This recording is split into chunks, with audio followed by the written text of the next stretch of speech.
Lord. హల్లెలూయా. దేవుని పరిశుద్ధ నామమునకు మహిమ కలుగును గాక. ప్రభువైన యేసుక్రీస్తు ప్రశస్త నామములో ఉదయకాలం కృపా వాగ్దానం అనే కార్యక్రమాన్ని వీక్షిస్తున్న మీకు అందరికీ నా ప్రత్యేకమైన శుభములు తెలియపరుస్తున్నాను. దేవుడి గత రాత్రంతయు మనల్ని కాచి కాపాడి మరొక చక్కటి ఉదయం ఇచ్చిన యేసయ్యకే సమస్త మహిమగంత ప్రభావాలు చెందునుగాక. దేవుడు మరి ప్రతిరోజు ఈ వాగ్దానాల ద్వారా మీతో మాట్లాడుతున్నారు. ఈ వాగ్దానాలు విని మీరు బలపరచబడుతున్నారని మేమెంతో ప్రభువుని స్తుతిస్తున్నాం, ప్రభుని కనపరుస్తున్నాం. దేవుడు ఈరోజు చక్కటి వాగ్దానాన్ని జ్ఞాపకం చేసుకుందామా? పరిశుద్ధ గ్రంథం నుంచి యెషయా గ్రంథం 19వ అధ్యాయము 20వ వచనం. ఐగుప్తు దేశంలో సైన్యములకు అధిపతియగు యెహోవాకు సూచనగాను సాక్షార్థముగాను ఉండను.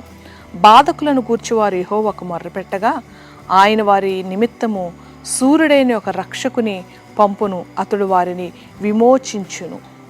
దేవుడంట తన ప్రజలైనటువంటి ఇశ్రాయేలీలు ఐగుప్తులో దేవుని యొక్క సన్నిధిలో మొర్ర పెడుతుండగా, వారి బాధలలో, వారి శ్రమలలో, వారి కష్టాల్లో మొర్ర పెడుతుండగా దేవుడు వారిని గూర్చి ఒక రక్షకుని లోకానికి పంపించాడు. ఆ రక్షకుడు వారిని విమోచించును అని ఈ యొక్క యెషయా ప్రవక్త ద్వారా ఒక అద్భుతమైన ప్రవచనం రాయించబడింది. ఈ యొక్క రక్షకుడు ఆ యొక్క ప్రజలను బాధ నుంచి విడిపించడమే కాదు, ఈనాటి సర్వ మానవాళ్ళను కూడా ఆయన రక్షిస్తాడని మత్తయి సువార్తలో తన ప్రజలను వారి పాపముల నుండి ఆయనే రక్షించును అని దేవుడు తన యొక్క దూత ద్వారా మాట్లాడుతూ ఉన్నాడు. ఎందుకంటే ఈ క్రిస్మస్ దినాల్లో యేసయ్య యొక్క పుట్టుక దిన వేడుకలను అనేక స్థలాల్లో జరిపించుకుంటూ, ఎందుకు యేసయ్య లోకానికి వచ్చాడంటే ఎవరైతే బాధల్లో ఉన్నారో, ఎవరైతే శ్రమల్లో ఉన్నారో, ఎవరైతే పాపపు బంధకాల్లో ఉన్నారో వారిని విమోచించడానికి ఒక రక్షకుడు ఈ లోకానికి వస్తాడు. ఆ రక్షకుడు వచ్చాడు అని దేవుని యొక్క లేఖన భాగం సెలవిస్తూ ఉంది. కీర్తన భాగంలో కూడా దేవుడు తన ప్రజలను వారి పాపముల నుండి విడిపిస్తాడు, రక్షిస్తాడు, విమోచిస్తాడని దేవుడు తన పరిశుద్ధ లేఖనాల ద్వారా అనేకసార్లు మనల్ని హెచ్చరిస్తున్నాడు.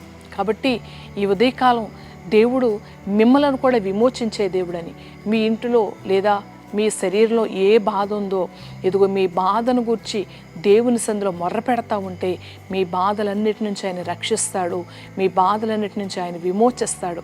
మన విమోచకుడు సజీవుడు అని దేవుని లేఖన భాగం సెలవిస్తుంది. ఈ సజీవుడైన దేవుణ్ణి ఎవరైతే మనసారా ఆరాధిస్తారో, ఎవరైతే మనసారా ఆయనను స్తుతిస్తారో, ఆయనను పూజిస్తారో వారి యొక్క బాధలన్నీ విడిపించే గొప్ప దేవుడు మన యేసయ్య. కాబట్టి ఈ ఉదయకాలం ఈ వాగ్దానం వింటున్న మీ జీవితాల్లో ప్రతి బాధను విమోచించే దేవుడు, ప్రతి బంధకాన్ని విమోచించే దేవుడు, ప్రతి బలహీనత నుంచి స్వస్థపరిచే విమోచకుడు, రక్షకుడు మన కొరకు నేడు పుట్టి ఉన్నాడని దేవుని లేఖన భాగాలు ఈ క్రిస్మస్ దినాల్లో అనేకసార్లు వినిపిస్తూ ఉన్నాయి.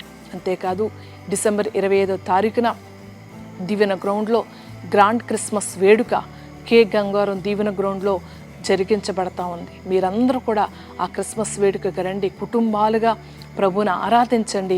మీ బాధలన్నిటి నుంచి ఆయన విమోచించే దేవుడు, మీ యొక్క వేదనలన్నీ తొలగించే దేవుడు, మనల్ని రక్షించే దేవుడు. ఆ రక్షకుడి యొక్క జననం, ఆ రక్షణ యొక్క పుట్టిగా ప్రపంచ దేశాలు ఎంతో అద్భుతంగా జరిగించుకుంటున్నాయి. మనము కూడా మన ప్రాంతాల్లో మనకిచ్చినటువంటి మందిరాల్లో, మనకిచ్చినటువంటి దీవెన గ్రౌండ్లో ఘనముగా వేడుక జరిపించుకుందాం. ఆ రక్షకుడు మిమ్మల్ని విమోచిస్తాడు, మీ వేదన, శోధన, బాధలన్నిటి నుంచి తప్పిస్తాడు. అటువంటి కృప దేవుడు మీకు అందరికీ అనుగ్రహించునుగాక. ప్రార్థన చేసుకుంటూ, దేవా మహిమ కలిగిన తండ్రి, ఇదిగో ఆనాటి ఇశ్రాయేలీయుల యొక్క బాధకుల గురించి మొర్రపెట్టినప్పుడు ప్రభా వారి గురించి ఒక రక్షకుని పంపించు, వారిని విమోచించిన దేవుడు ప్రభా. ఇదిగో ఈ దినం ఎవరైతే బలహీనతతో అయ్యా వేదన చెందుతున్నారు, ఎవరైతే బంధకాల్లో బాధపడుతున్నారు, ఎవరైతే నైనా ప్రభా అశాంతితో నైనా బాధపడుతున్నారు వారందరినీ విమోచించండి, వారందరినీ రక్షించండి ప్రభా. అయ్యా నేను ఉద్యోగాలకు వెళ్తున్న వారికి, వ్యాపారాలకు వెళ్తున్న వారికి, స్కూల్కి కాలేజీలు వెళ్తున్న వారికి నీ ప్రత్యేక కాపుదలను మీరు దయచేయండి. ప్రతి వారికి నీ కాపుదల, నీ రక్షణ కవచం తోడుగా ఉంచండి. ఈ వాగ్దానం ఎందరైతే వింటున్నారో, ఎందరైతే విశ్వాసంతో విని ప్రయాణం చేస్తున్నారో వారికి నాయన రక్షకుడుగా వారి గృహాల్లో మీరు నాయనా అయ్యా ఉదయించమని ప్రార్థిస్తున్నారు. వారి బాధలన్నిటి నుంచి తప్పించమని ప్రార్థిస్తున్నారు. సంతోషంతో ఈ క్రిస్మస్ వేడుకల్లో పాల్గొని అయ్యా నిన్ను ఆరాధించే కృపను ప్రతి ఒక్కరికి మీరు అనుగ్రహించమని యేసయ్య నామములో ప్రార్థించి వేడుకుంటున్నాను.